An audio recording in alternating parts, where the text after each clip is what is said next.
ஆண்டவர் இயேசு கிறிஸ்துவுக்குள் அருமையானவர்களே, இறைவார்த்தை பகிர்வு நிகழ்வுக்கு உங்கள் அனைவரையும் அன்போடு வரவேற்கிறேன். பிரியமானவர்களே, திருவருகை காலத்தினுடைய முதல் வாரத்திலே நாம் இன்று இருக்கிறோம். இன்றைய இறைவார்த்தை பகிர்வு நிகழ்விலே முதல் வாசகமாக எசாயா இறைவாக்கினருடைய புத்தகத்திலிருந்து நமக்கு செய்திகள் கொடுக்கப்பட்டிருக்கிறது. சீயோன் வாழ் மக்களுக்கு ஒரு மகிழ்ச்சியான செய்தி இன்றைய முதல் வாசகத்தின் வழியாக கொடுக்கப்பட்டிருக்கிறது. சீயோன் வாழ் மக்கள் என்றால் இறைவனின் நாடி தேடுவோம்.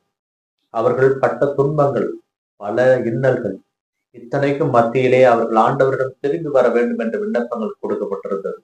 ஒருவேளை அவர்கள் திரும்பி வந்தால் அப்பொழுதுதான் இந்த வார்த்தையை அந்த மக்களுக்கு எசாயா இறைவாக்கினர் கூறுகிறார். சீயோன் வாழ் மக்களே, இனி அகமகிழ்ந்து தேர்வரை கொள்ளுங்கள், ஆண்டவர் உங்கள் மத்தியிலே வரப்போகிறார். இனி உங்கள் மத்தியிலே அழுகை இருக்காது, கண்ணீர் இருக்காது. கடவுள் உங்களை தேடி வரப்போகிறார். இனி நீங்கள் கடவுளை கண்ணாலே காணலாம். ஏனென்றால் பழைய ஏற்பாட்டுகளிலே அவர் கடவுளுடைய குரலை தான் கேட்டிருப்பார்கள். யாரும் ஒருவர் கடவுளின் சார்பாக இருந்தவர்கள் வழிநடத்துவார்கள். ஆனால் இந்த வார்த்தை அவர்களுக்கு மனதிற்கு கொஞ்சம் இனிமையானதாக இருந்திருக்கும். இது எதை குறித்து எசாயா இறைவாக்கினர் கூறினார் என்றால், பிறக்க போகும் மெஸ்ஸியா இயேசு கிறிஸ்துவை குறித்தே முன்னறிவித்தார். அந்த இயேசுவை பார்க்க நாமெல்லாம் ஆவல் கொள்ள வேண்டும். அவர் இனி நீங்கள் நிலத்திலே போடுகின்ற பயிர்கள் உங்களுக்கு இருமடங்காக விளைச்சலை கொடுக்கும், ஏனென்றால் கடவுளுடைய நாள் அருகாமையில் வந்திருக்கிறது என்ற ஒரு மகிழ்ச்சியான செய்தியை சொல்லி அந்த சீயோன் வாழ் மக்களை அவர் உருவாக்குகிறார், ஏற்படுத்துகிறார். அந்த மக்களை தங்களுடைய வாழ்வில் நின்று சரிப்படுத்தி ஆண்டவர் நோக்கி வர அழைப்பு விடுக்கிறார். இன்றைய நற்செய்தி வாசகம் ஏறத்தாழ அதை சார்ந்துதான் அமைந்திருக்கும். மத்தேயு நற்செய்தியாளர் நமக்கு சொல்லுகின்ற செய்தி, ஆண்டவர் மக்களை பார்க்கின்றார். அவர்கள் ஆயிரல்லா ஆடுகளாக இருப்பதை பார்த்து அவர்கள் மீது பரிவு கொள்கிறார்.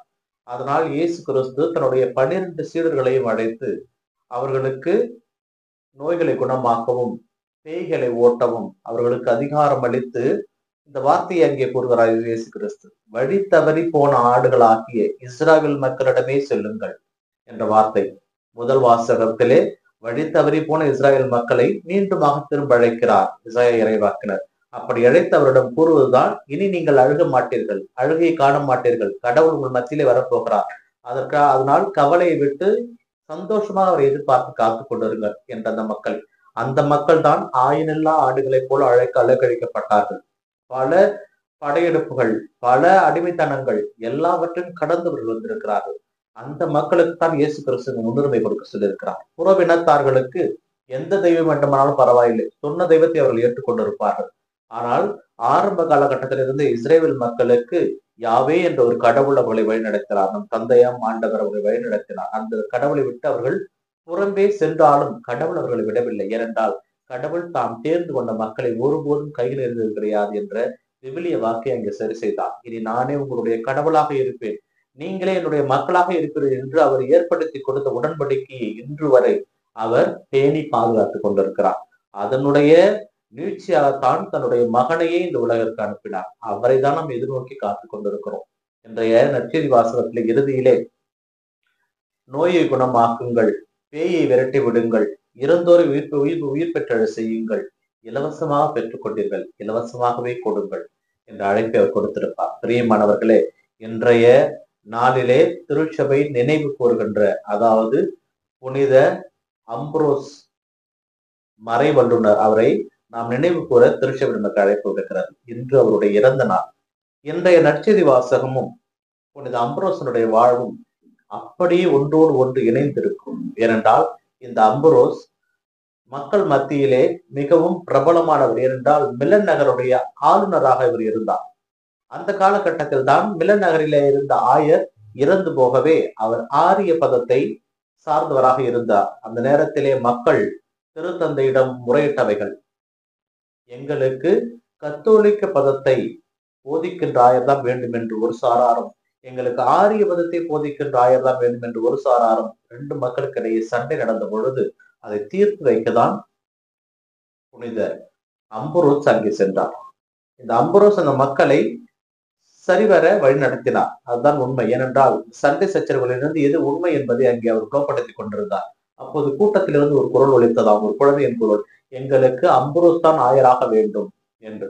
அதனால் இது ஆண்டவருடைய குரலாக இருக்கலாமோ என்று மக்கள் எல்லாம் ஒன்று சேர்ந்து அம்புரோசை ஆயராக திருநிலைப்படுத்த முயன்ற பொழுது, நான் ஒரு திருமுழுக்கு கூட பெறாத ஒரு கத்தோலிக்கன்.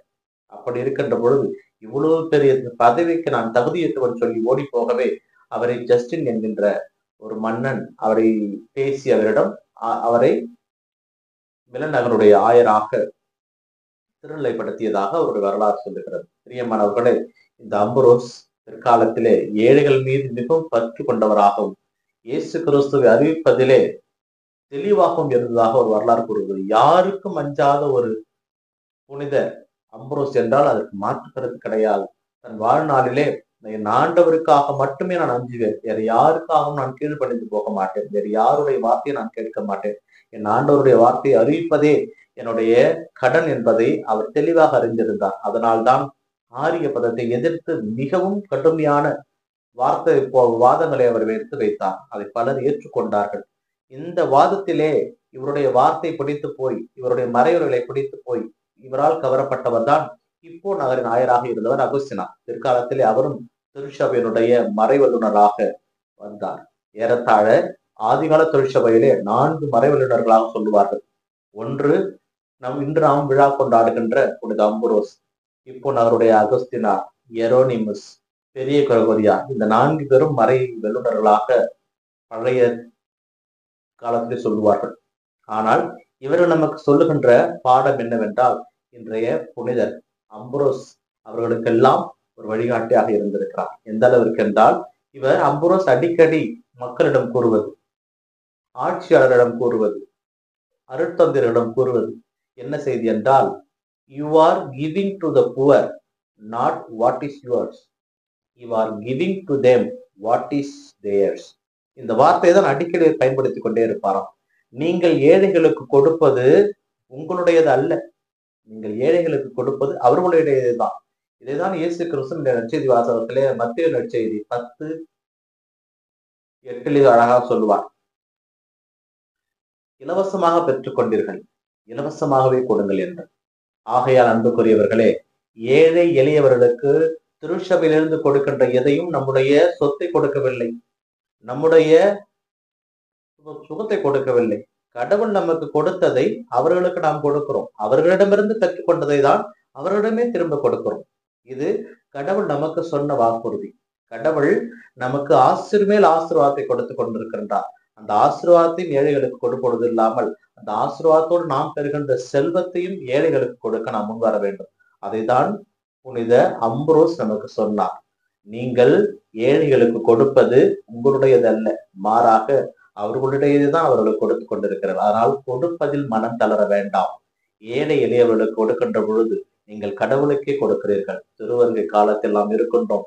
நம்மை நோக்கி நம் தந்தையாம் கடவுள் தனது சொந்த மகனை அனுப்பி இருக்கிறார். அவருடைய வருகை எதிர்பார்த்து காத்து கொண்டிருக்கின்ற நாம் கொடுப்பதில் மகிழ்வு பெறுவோம். ஏனென்றால் தந்தை கடவுள் தன் ஒரே மகனை நமக்கு கொடுத்திருக்கிறார். ஆகையால் அவர் நமக்கு கொடுத்திருக்கின்ற அந்த குழந்தையை நாமும் நமதாக்கி பெற்றுக்கொள்ள நம்மிடம் இருப்பதை ஏழைகளுக்கு கொடுப்போம்.